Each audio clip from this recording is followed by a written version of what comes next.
And hello, everybody. This is Tony D'Angelo of Tony D'Angelo's PM Coast to Coast. This is the Afternoon Express edition, and I have come across this gentleman from a mutual longtime friend, Tom Chiappetta. We go back thousands of years together to the days of Ripplewam High School.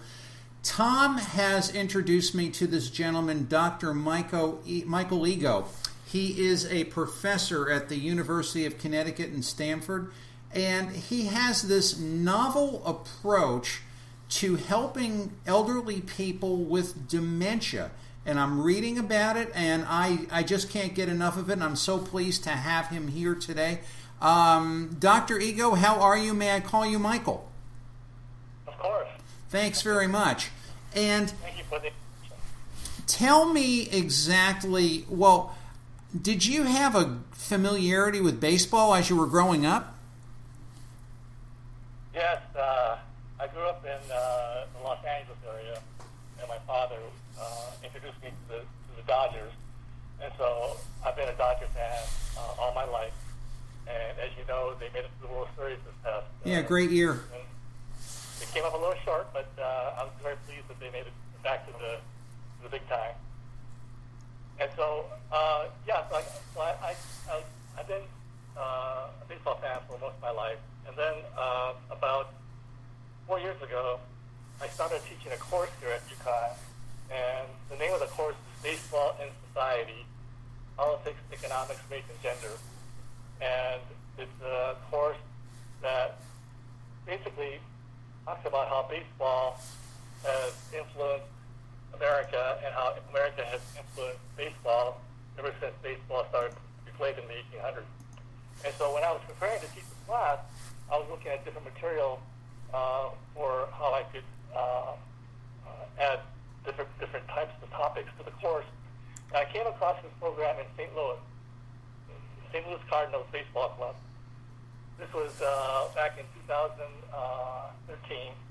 And they started a program called the Baseball Reminiscence League, and it was in collaboration with the Alzheimer's Association of St. Louis, the VA Hospital, and St. Louis University.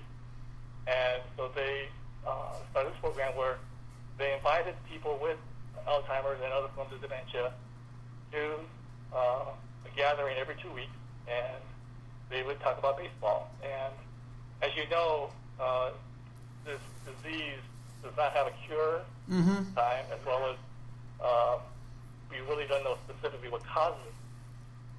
And so this idea of providing a socialization program for people that have this disease was something that was different. And so the Cardinals started the program, and they're still actually doing the program as we speak.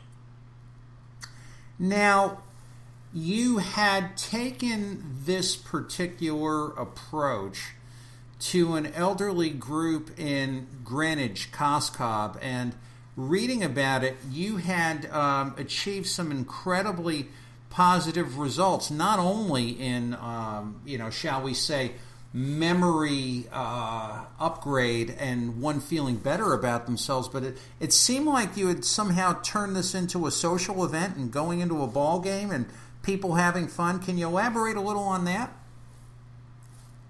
Well, I have to share with you that currently in the United States, there are 6 programs that offer baseball reminiscence to those with dementia.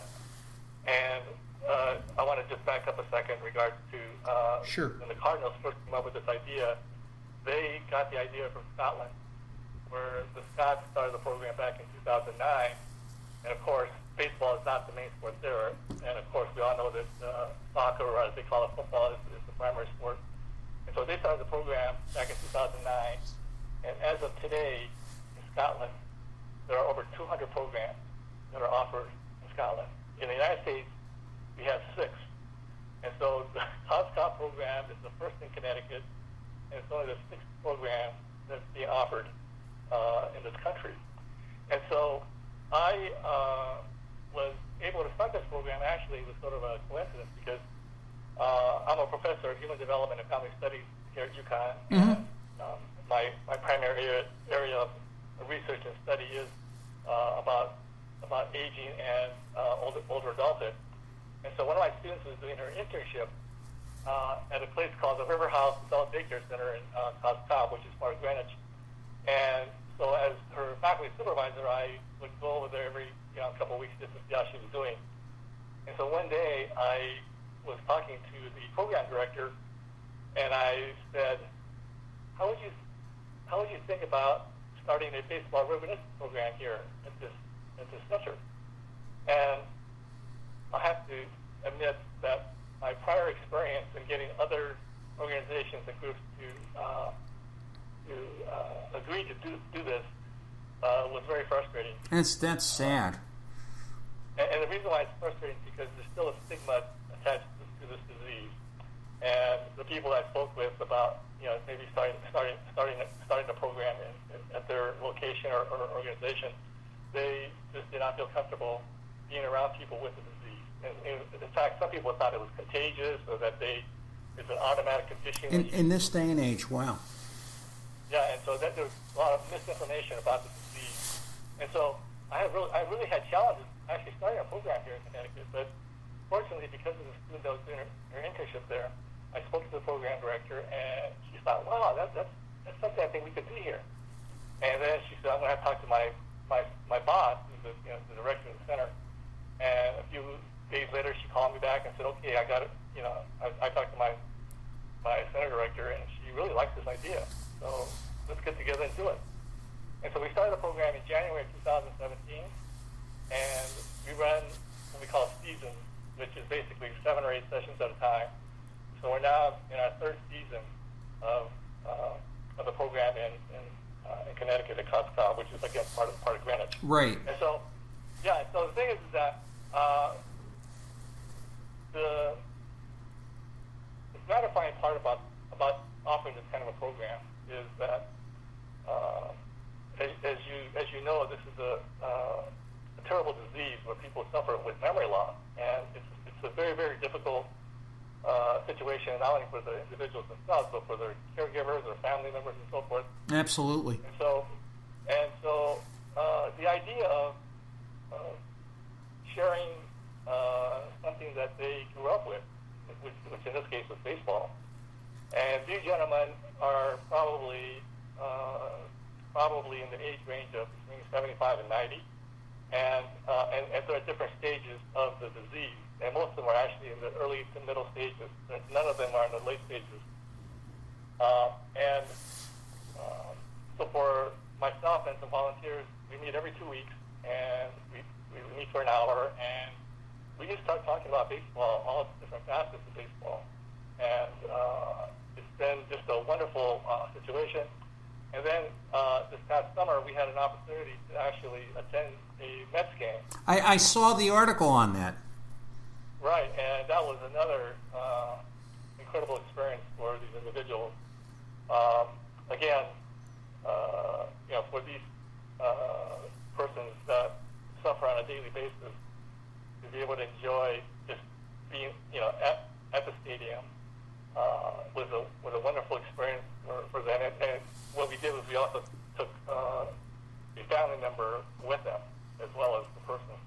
And the family members were also very, very happy to be part of that activity. And so yeah, the focus is socialization, is to trigger their memories about baseball from the past. Like for instance, tomorrow we're going to do a session on baseball games played under abnormal conditions, and so we have videos of weather delays, insect delays, and all kinds of other kinds of baseball games being delayed by something. And so we show these videos, and they go back 30, 40 years, and it creates a conversation piece for the people, and they go, oh yeah, I remember either seeing that on TV, or somebody will actually say, I was at that game. It's a really fun. It's a chance for them to connect, right, with not only their past in terms of their memories, but it's a socialization program with their peers, because these individuals, they're in the room with other people that have the same condition, and they laugh and smile and they have a good time, and it's wonderful. I just am frustrated that we can't get more programs going in other parts of the country. Well, one of the things I am going to do is when I'm probably later today, when I'm able to air this interview and start it, I am going to send it on to various people in other parts of the country who are broadcasting, and I am going to strongly suggest that they listen to this, because this is really a magnificent thing. Two things I wanted to ask you about. When you're engaging with these older folks, and this happens to me in my early seventh decade, I'll be driving somewhere and I'll have my sports show partner and friend Bob Lazari in the car, and he'll mention something, and I will come out with a memory of something 30, 40, perhaps 50, 55 years ago that is as vivid as I had experienced it yesterday, either a game I watched or a game that was on TV or I listened to the radio. And Bob's response to me is always the same. Okay, now you can't tell me what last night's dinner was, and you want to know something? I can't. So all of that kind of being as it is, have some of these people, like with some of their recollections, startled you or amazed others and jarring their memory watching these old tapes and having these discussions? Oh, yeah. On many occasions, they will begin talking about an experience they had when they were younger, and how they were able to sneak into Yankee Stadium, and stories like that, which you think, wow, that's cool.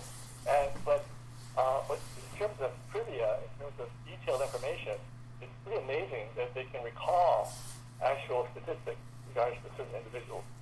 But anyway, getting back to what you were mentioning, the research that's been done on memory has shown that long-term memory is actually easily retrievable as you get older than short-term memory, and it has to do with the brain functioning. And so, in a way, it's not surprising that they can recall these memories from prior. But again, like I said before, sadly enough to say that most of these individuals that have this disease, once the program is concluded for that day, sadly they will return to their normal status, which is that they can't remember anything. Right. Yeah, and that's. I guess that was my second question, which I believe you've answered.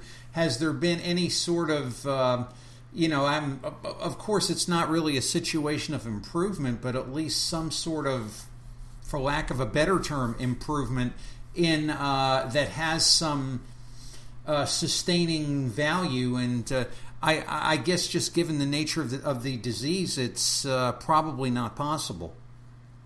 Well, actually, I'm glad you raised that question, because I just received a grant from the University of Connecticut to conduct a study of the program in Greenwich, and it's basically a study to measure the benefits of this program. And so what I'm doing is, since it's a research protocol, I'll have a control group, which are the people that attend the center, because at the center every day they have all kinds of different activities. And on Thursdays, when we have this program, there's about 12 or 15 people that come to our program. Mm-hmm. Those people stay with their other types of activities that are provided to them. So basically, I'm doing a pre and post test.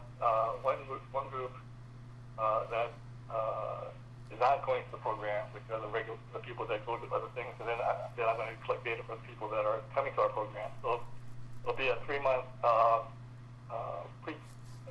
initial pre-test, and 3 months later we'll do a post-test. And we're going to do this on the participants as well as the caregivers. And so, yes, I'm going to have some data that will demonstrate that. Well, of course, I can't predict the outcome, but I can almost tell you that it does make a difference. And this way I'm going to be able to prove it. Boy, that's great news.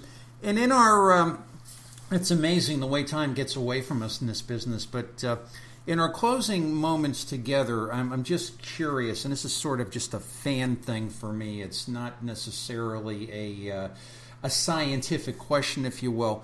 When you get these older people around a table talking about baseball of the past, their favorite players, who are the players and teams that provoke the greatest enthusiasm, either positively or negatively, and their emotional reactions? Well, because of our location, most of the fans, most of the people that are participating have been longtime Yankees fans. Although I would say there are probably 3 or 4 people that converted to being Mets fans when the New York Giants left for San Francisco. Sure. And also, also the Brooklyn Dodgers leaving. Also, some of them gravitated to the Yankees, others went to the Mets. But by the way, I forgot to mention one thing that is very important. Sure. The participants include females, so it's not just a male thing. And it's surprising to have these participants, because I'll say to them, well, what made you a baseball fan? And it varies from, well, my husband was a fan, so I was a fan. My kids were all, fans of the Yankees and the Mets, and I just sort of went along with them. And so they're equally as adept at remembering what went on in the past.